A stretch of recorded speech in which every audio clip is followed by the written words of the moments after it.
Fully trained గుంపు ఒకటి ఉంది. ఫుల్ ట్రైనింగ్ అయిపోయినారనమాట వాళ్ళ మోడస్ ఆపరెండి ఏంటంటే, వాళ్ళు సంఘంకు కొత్తగా వస్తారు, 2 నిమిషాల్లో ముగిస్తారు.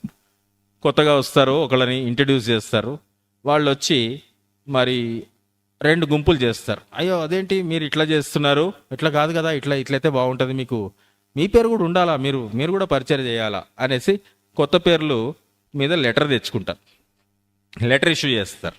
అప్పుడు గొడవ మొదలవుతుంది. పాత వాళ్ళు వెళ్తారు, అలా ముందు నుంచి ఉన్నది మాకు ఇవ్వాలి కదా అంటే, మీరు కూడా రండి మీకు కూడా ఇస్తామని చెప్పి వీళ్ళని పిలిచి మైకు దగ్గర అంటే పుల్పేట దగ్గర, చందాపేట దగ్గర మాత్రం వాళ్ళ మనుషుల్ని పెడతారు.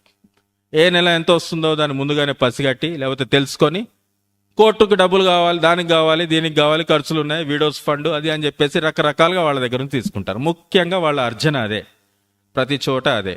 ఇప్పటికే సంఘం చాలా నష్టపోయింది.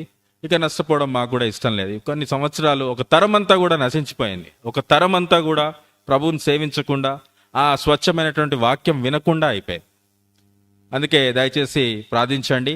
ఈ కాలంలో ఇట్లా జరుగుతున్న పరిస్థితులను కూడా మారి, ప్రభు మరి మనతో ఇంతకుముందు పనిచేసిన వారిని కూడా సంధించి, వారు మారు మనసు పొంది వారు కూడా కలిసి పనిచేసే విధంగా ముందుకు రాగలటకు ప్రార్థన చేయండి. ఈ విషయాలు ఈ విధంగా ఉన్నాయి.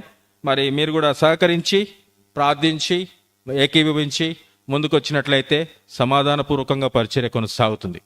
ఈ విషయాలు జ్ఞాపకం పెట్టుకోవాలని ప్రభు పేరట మనవి చేస్తూ ఉన్నాను. అవకాశం ఇచ్చినందుకు పెద్దలకు వందనాలు, దేవునికి వందనాలు. Praise the lord.